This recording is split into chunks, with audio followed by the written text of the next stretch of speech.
No cześć siemanko, witam was w całej swojej serdeczności na swoim kanale, z tej strony Michał. Kurde, długo się nie widzieliśmy.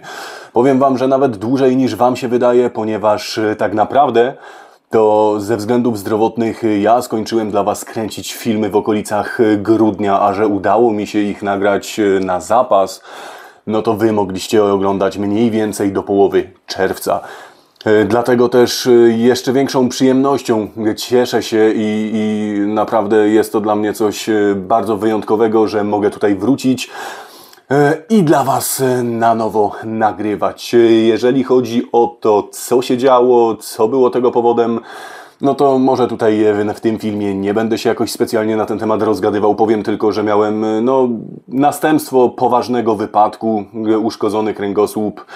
Musiałem swoje odchorować, przejść poważniejszą rehabilitację, spędzić troszkę czasu skupiając się tylko i wyłącznie na sobie i swoim zdrowiu. W tym filmie skupimy się na powrocie do retro, a jakże, no bo przecież kurczę tyle czasu minęło. Więc cóż, zaczynam nadrabiać zaległości. Tych zaległości jest naprawdę mega dużo. Są to sprzęty, które dostawałem od was przez cały ten okres mojej nieobecności na kanale. Jak też sprzęty, które w jakiś tam sposób okazyjnie pozyskiwałem, ponieważ miały dla mnie jakąś wartość dodatnią, jeżeli chodzi o kolekcję, czy też walory retro. Będzie też na kanale sporo sprzętów nowszych, takich, które sobie kupiłem do użytku codziennego, ponieważ no jak u każdego, tak i u mnie pewne sprawy się zmieniają. No i nie omieszkam się nimi też tutaj na tym kanale pochwalić. Natomiast dziś wracamy do tematu bardzo już odległego, zaległego dla mnie, a mianowicie mój znajomy internetowy, który również prowadzi swój kanał YouTube pecetowo, gdzie bardzo serdecznie zapraszam. Jest to kanał YouTube poświęcony głównie grom retro i modern retro. Jak tutaj możecie zobaczyć, mamy tutaj dużo świetnych topek, mamy tutaj różne historie growe, nowszych gier, starszych gier, przegląd sprzętu komputerowego z minionej epoki, między innymi takiego starego laptopa z lat 90., do którego odnośnik zostawiam wam w filmie poniżej, w opisie. Nie zostawię wam linku wklejonego w materiale, ponieważ no kurde, jestem chyba za stary, ja nie umiem takich rzeczy robić. To będziecie mieli opis w filmie. Link, odnośnik. Będziecie sobie mogli obejrzeć historię tego laptopa u Tomka na kanale. Natomiast dlaczego mówię w tej chwili o tym laptopie i dlaczego tutaj pokazuję wam jego kanał, a mianowicie Tomek napisał do mnie, ponieważ zdarzyła się przykra sytuacja. Jego pupil czworonóg zrzucił mu ten laptop właśnie z tego filmu, który macie link w opisie mojego filmu, na posadzkę, w wyniku czego ten laptop został uszkodzony. Tomek, nie wiedząc co z tym laptopem dalej zrobić, postanowił, że napisze do mnie, czy chciałbym się zająć, zobaczyć, czy jeszcze można z tego coś wykrzesać. No a ja, no co, no dlaczego nie? No kurde, no uda się, to się uda, a nie uda się, to się nie uda, więc cóż, Tomek przysłał mi pakę, a my sobie ją zaraz rozpakujemy, więc no nie przedłużając już więcej, zaczynajmy.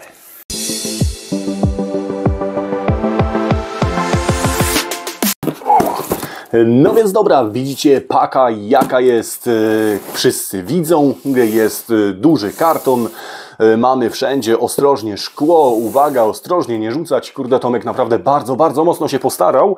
Ja sobie tutaj wezmę zaraz jakiś nożyk i spróbujemy to rozpakować, tak żeby niczego nie uszkodzić i jednocześnie zobaczymy co tam w tym środku się znajduje.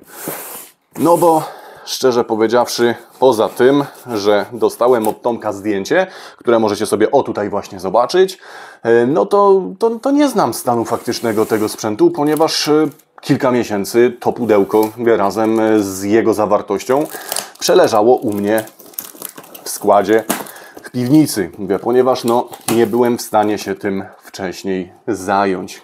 Na pierwszy rzut oka może nie wygląda to aż tak tragicznie, no ale trzeba się temu mocniej przyjrzeć. Na pewno tutaj zatrzaski są uszkodzone. Tutaj mamy też Oj, mamy zawiasy wyrwane. Wiecie co? Ja może zmienię kąt kamery, tak żebyście może widzieli bardziej to, co ja tutaj widzę swoimi oczami. I pogadamy sobie z tej perspektywy, co? Ja widzę, że ktoś już tutaj coś kombinował. Ja nie wiem, czy Tomek nie kombinował tutaj już z tematem jakiegoś kleju. Zaraz Wam pokażę tutaj mniej więcej o co chodzi. No i będziemy sobie gadać tutaj od tej strony, jak i ja. Wszystko mam. Przy okazji sobie przygotuję może jakiś zasilator i zobaczymy, jak to tutaj jest zbudowane. Zasilator tutaj wygląda jakby był taki, jaki mam, więc powinno być dobrze. Aha, dobra, tutaj mamy całą tą komorę. Kurde, okej. Zaraz do Was wracam. Wy wracacie do mnie i popatrzymy sobie razem, bo... No dobra, przyjrzyjmy się mu bliżej i zobaczmy, jak ten laptop jest zbudowany. Pewnie już mogliście sobie to obczaić na kanale Tomka, ale zobaczmy tutaj jeszcze raz z bliska. Ja go sobie w tej chwili zamknę i spójrzmy. Mamy tutaj tak naprawdę podwójną sekcję zasilania, dlatego że mamy wbudowany zasilacz w laptopa, gdzie możemy na gniazdo zwykły kabel 8 podłączyć sobie tego laptopa bezpośrednio do sieci, przynajmniej z tego, co mi się wydaje. No i mamy tutaj zasilacz, w zasadzie gniazdo zasilania, takie coś na wzór tego gniazda, które jest w laptopach Della. Dzięki czemu tutaj możemy sobie jeszcze podłączyć go zewnętrznym zasilaczem. Tylko kurde, zastanawia mnie, po co taki system tutaj został dokonany. No ponieważ, no kurde, no skoro mamy zasilanie tutaj, no to dodatkowe zasilanie, nie wiem, naprawdę kurczę nie wiem. Przyjrzyjmy się tutaj na tylną ściankę. Tu zapewne za tą ścianą kryje się port IRDA, dzięki czemu mogliśmy sobie przesyłać bezprzewodowo tutaj różnego rodzaju pliki na telefony bądź inne urządzenia. No, w tamtych czasach dopiero zaczęły raczkować telefony komórkowe. W zasadzie w Polsce to mało kto taki miał, a jeżeli miał, to mniej więcej wielkości walizki. Więc wtedy ten port jakby nie był jeszcze wykorzystywany do przesyłania żadnych multimediów typu dzwonki czy inne tapety. Mamy tutaj port VGA, dzięki czemu możemy sobie podłączyć tego laptopa na zewnętrzny monitor.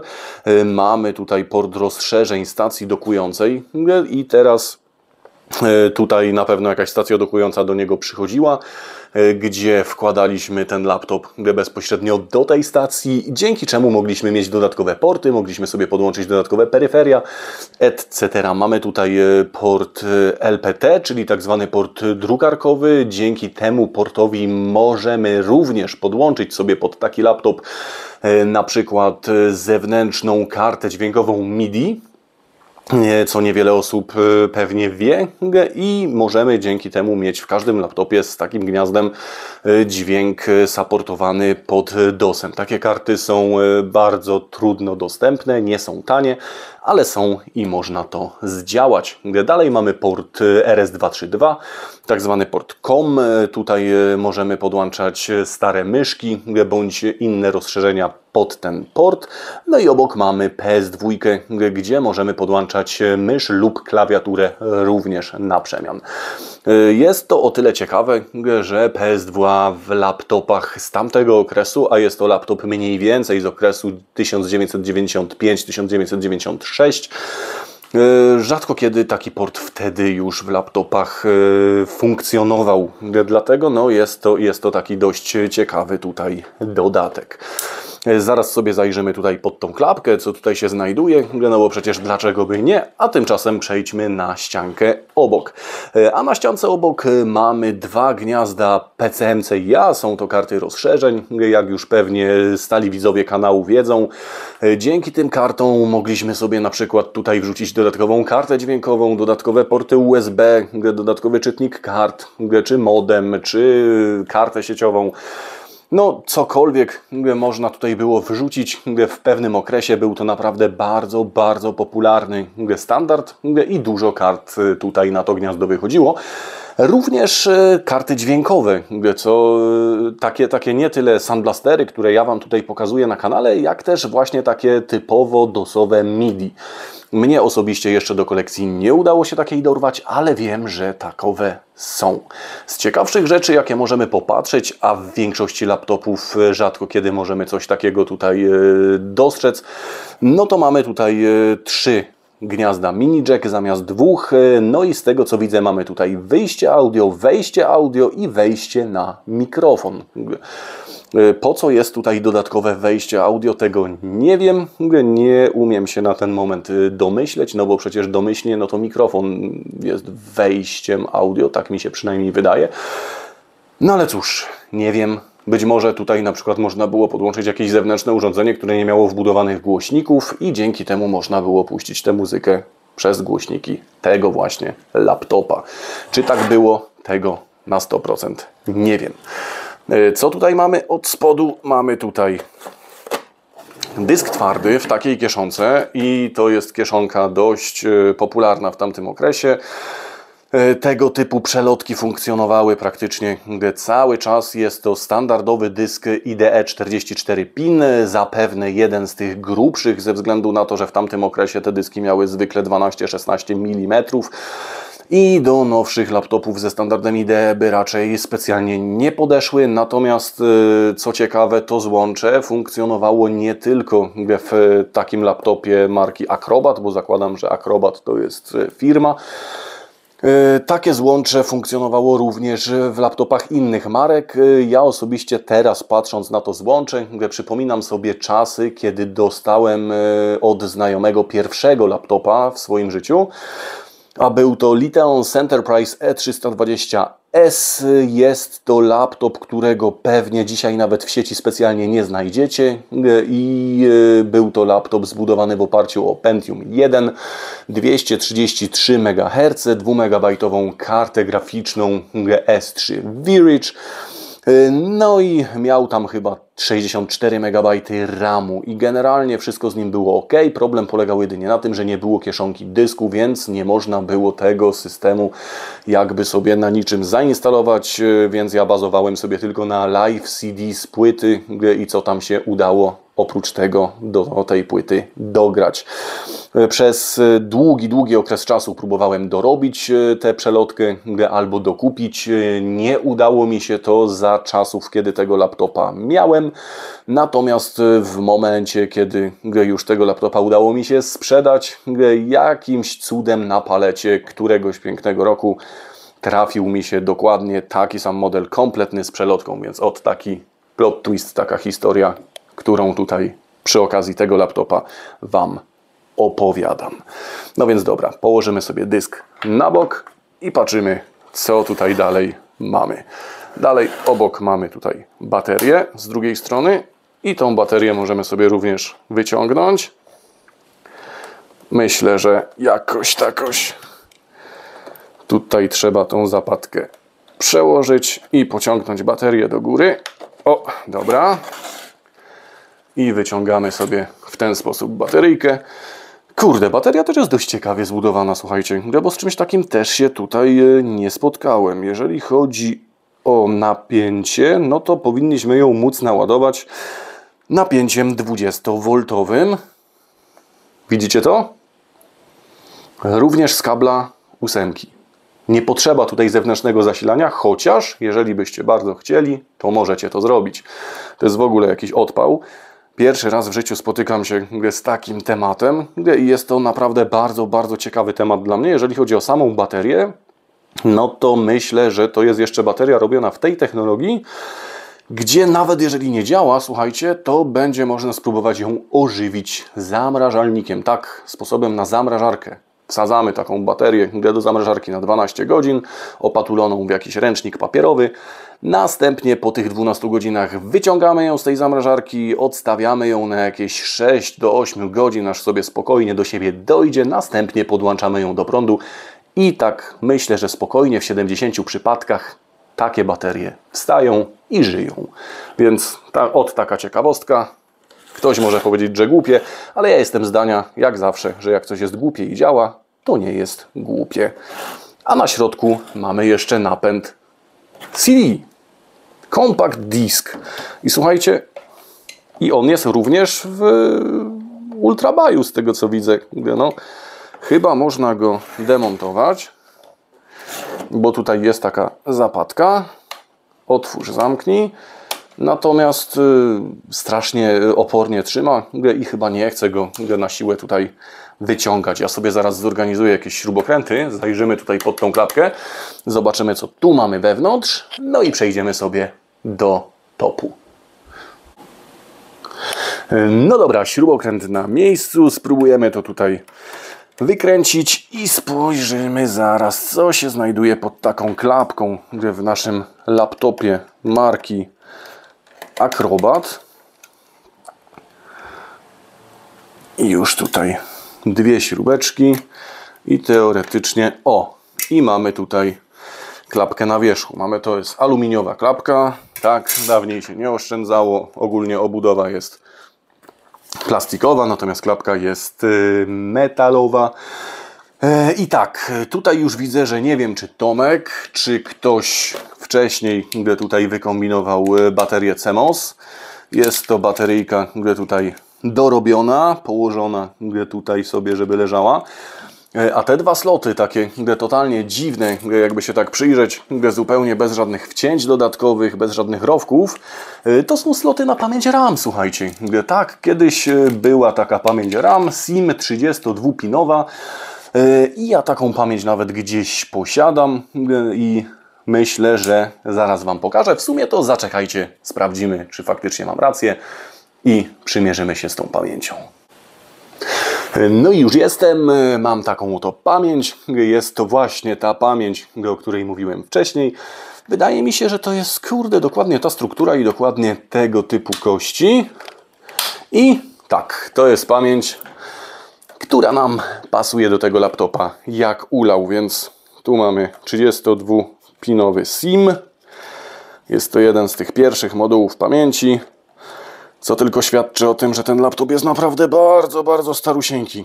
Ja sobie tą pamięć wypnę, ponieważ nie wiem, w jakim stanie jest jeszcze laptop, a podłączając cokolwiek nie chciałbym uszkodzić tutaj tego modułu pamięci, ponieważ dziś bardzo ciężko jest dostać tego typu moduł.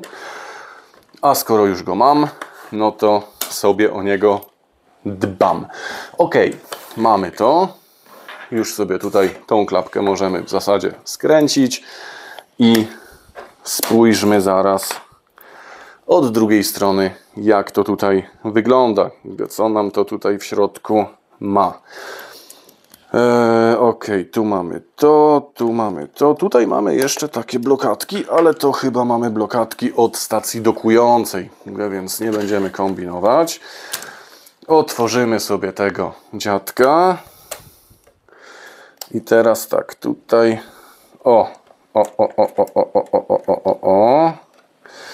no tu mamy problem ewidentnie, bo ten nasz laptop jest uszkodzony. Sama ta klapa jest tutaj ubita, rozleciało się nam tu wszystko. Widać tutaj próby podjętej naprawy. Nie wiem, czy zwróciliście uwagę, tutaj jest taki klej, to jest, nie wiem, czy klej na gorąco, czy coś raczej z pistoletu na gorąco, ten plastik. Tutaj mamy kawałek ekranu tej matrycy, tutaj wewnątrz też mamy ten plastik.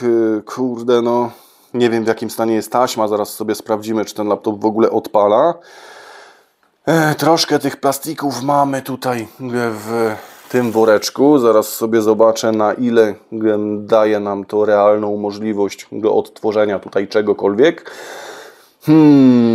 No i jakiś tam pomysł na naprawę tego może i będę mieć, natomiast myślę, że absolutnie nie będziemy tego robić na etapie tego filmu. Tutaj sobie jeszcze tylko zobaczymy do środka tego laptopa, a jeżeli chodzi o ewentualną naprawę tego, no to będziemy się już bawić, albo raczej ja będę się bawił już poza tym materiałem. I to będzie, wydaje mi się, tak na takiej zasadzie takich shortsów, które będę Wam co jakiś czas wrzucał, na jakim etapie tutaj w danym momencie jestem. Ponieważ gdyż No, doprowadzenie tego do porządku, zrobienie tego tak, żeby to miało ręce i nogi, nawet jeżeli się uda, to będzie kwestia długich godzin i ten materiał musiałby trwać naprawdę bardzo, bardzo długo, a już i tak trochę sobie trwa. Choć myślę, że akurat to jesteście mi chyba w stanie wybaczyć, biorąc pod uwagę, jak długo się na tym kanale nie widzieliśmy. Momencik, ja sobie tutaj zaraz zrobię jakąś podpórkę i już do Was wracam. No i z rzeczy ciekawych na pewno jest klawiatura. Mamy tutaj klawiaturę mechaniczną. Jest ona w układzie Querc, czyli świadczy o tym, że sam laptop przybył nam tutaj z zachodu, a bliżej z Niemiec. Jest ona delikatnie podlana w tym miejscu, pewnie przez poprzedniego właściciela, ale to jest kwestia do czyszczenia. Jeżeli ta klawiatura działa, myślę, że izopropanol tutaj zrobi nam robotę. I będzie można te switche wszystko elegancko przeczyścić. Co się tyczy samego procesora, to sam procesor ma tutaj, jak widzicie, aktywne chłodzenie i to chłodzenie jest bezpośrednio przyklejone do ceramiki, ponieważ jest to jakiś procesor na socket 7.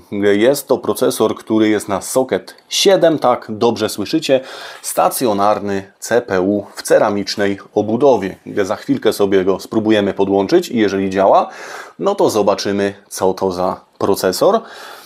Natomiast no, fajna rzecz jedna, która tutaj jeszcze jest, zaraz Wam pokażę, to zworki na płycie głównej. Myślę, że gdyby nam się udało tą płytę rozebrać, to wewnątrz byłaby tabelka, która by nam pokazała, jak to mniej więcej wygląda względem tych zworków same ustawienie i być może te zworki pozwoliłyby nam podkręcić ten tutaj procesor do wyższych częstotliwości. Czy tak faktycznie jest?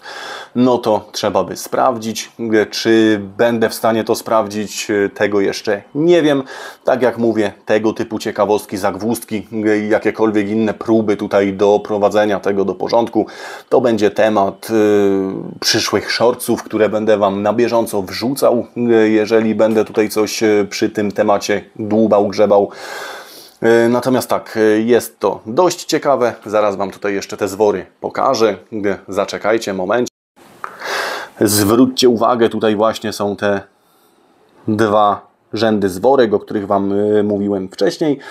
I one dają nam prawdopodobnie możliwość ustawiania napięcia oraz szybkości magistrali systemowej. Takie zworki często występowały na płytach z socketem 7, z procesorach Pentium 1, czy nawet jeszcze Pentium 2 czy Pentium MMX i dzięki takim właśnie zworkom dawniej podkręcało się procesor. Nie było opcji podkręcania w BIOSie, nie było opcji podkręcania w żadnym programie zewnętrznym. Podkręcało się właśnie za pomocą takich zworek na płycie głównej. I dzięki temu można sobie go było wykręcać wyżej. Zwykle takim właśnie jeszcze switchom gdzieś z boku towarzyszyła tabelka nadrukowana na PCB, która pokazywała, jaka pozycja ustawia nam jakie wartości. Czy tak jest tutaj? Tak jak mówiłem już wcześniej, może sobie sprawdzimy, ale póki co spróbujmy go złożyć do kupy i sprawdzić, czy działa. Oj, kurczę. Powiem Wam, bardzo podobają mi się te tematy tych starych komputerów. Robi mi to robotę i bardzo lubię w tym grzebać. Zawsze tutaj coś ciekawego się znajdzie, dlatego że tutaj nie ma lipy. Tutaj naprawdę cały czas jakiś producent jeszcze wtedy stawiał na jakąś własną innowacyjność, coś od siebie dorzucał. I można było się nieraz zaskoczyć. Dziś w zasadzie niezależnie od tego, czy Ty bierzesz IBM-a albo raczej Lenovo, czy Ty bierzesz sobie jakiegoś Acera, czy Asusa, czy jakiś inny wynalazek, czy Della, to w sumie masz cały czas to samo. Tam niewiele się zmienia, każdy producent już robi w zasadzie to, co inny producent, korzystają z wspólnych rozwiązań, podzespołów i tak dalej. No z jednej strony dla kogoś, kto siedzi w tym i naprawia, jest to fajne, ponieważ no, weźmie sobie i podobnymi podzespołami będzie naprawiał każdego lapka.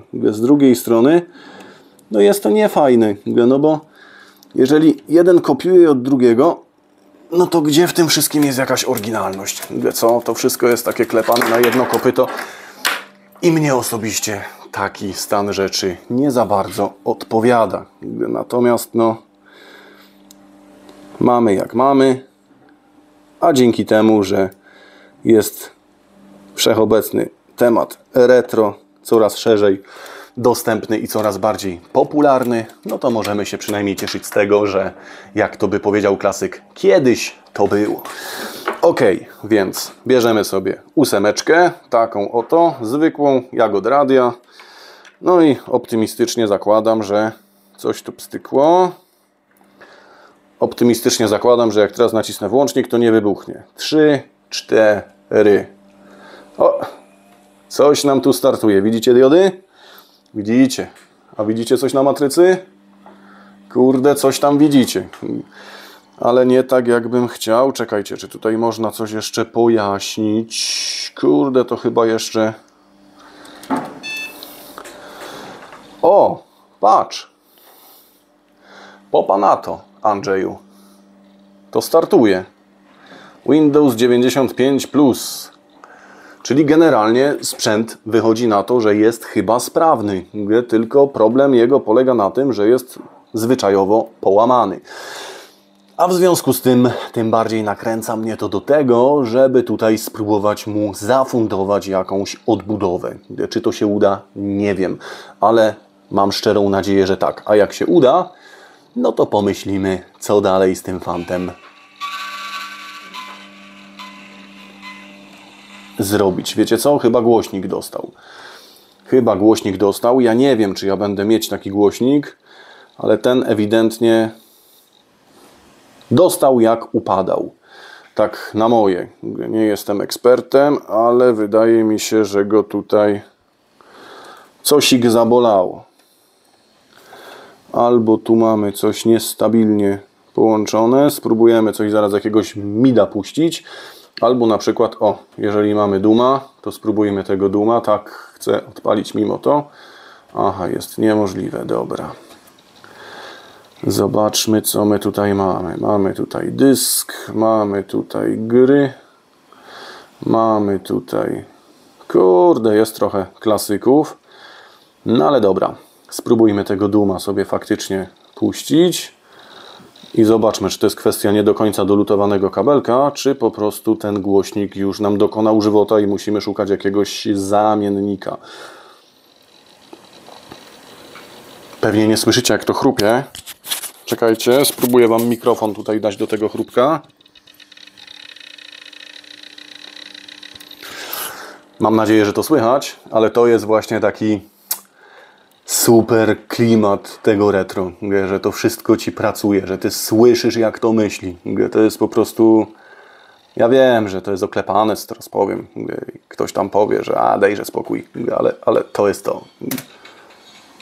Czekaj, spróbujemy to pogłośnić, jeżeli się da. Sound volume.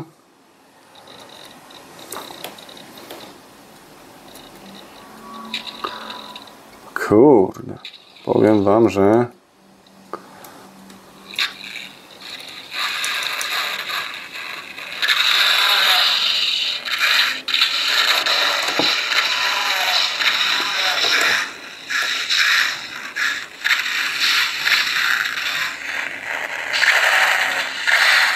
kurde, moim zdaniem ten głośnik coś tutaj go boli. Nie jestem ekspertem. Mamy tutaj głośnik 8 ohmów, więc może coś podobnego znajdę i przy dobrych wiatrach zrobimy tak, że wymienimy go chyba na coś lepszego, jak się uda. No ale póki co musi nam to jakoś wystarczyć. Dobra, zrobimy sobie tak, że sobie wyjdziemy z tego tematu i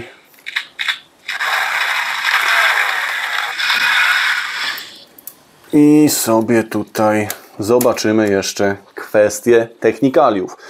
Czyli to wszystko, czego nie było widać po częściowym rozłożeniu tego sprzętu. A mianowicie, co my tutaj mamy, jaki to jest dysk, Ile mamy pamięci? No i procesor, to jak już widzieliśmy wcześniej, nie wiem, czy zwróciliście uwagę, czy nie, jest to Pentium 90. Czyli teoretycznie moglibyśmy tutaj sobie nawet i Quake'a puścić. Acrobat Universe Acer Note 950CX, czyli to jest Acer. Kurde, poważnie? Powiem Wam, że jeżeli to jest naprawdę Acer, to ja mam naprawdę jeszcze większy szacunek do Acera. W ogóle nie wiem, nie mówiłem Wam, też sporo czasu się nie widzieliśmy, ale kurde, im dalej w las, tym bardziej Acery robią na mnie duże, pozytywne wrażenie. To jest kawał naprawdę porządnego sprzętu i niejednokrotnie wyprzedzały swoją epokę, co niejednokrotnie będę Wam tutaj próbował udowodnić i pokazać na tym właśnie kanale. Ale jakby wracając do tego lapka jeszcze, no to mamy tutaj grafikę Chips and Technologies 65545 na PCI, czyli podejrzewam, że to jest karta grafiki, który ma 1 MB VRAM-u. Będzie to zapewne pamięć jeszcze SD-RAM. Tutaj mamy High Color 640 na 480, czyli już tutaj mamy maksymalną rozdzielczość tej matrycy. I jednocześnie 16 bitów można dać maksymalnie 24. I teraz słuchajcie, no, ktoś by powiedział, taka słaba rozdzielczość matrycy, ale wiecie co?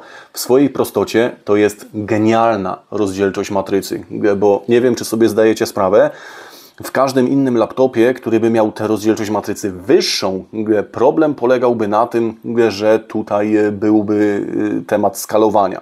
Czyli każda gra, większa, mniejsza, etc. pojawiałaby nam się na takim mniejszym okienku, a dzięki temu, że tutaj mamy tą rozdzielczość 640 na 480, w zasadzie wszystko, co puścimy, powinno być wyświetlone natywnie.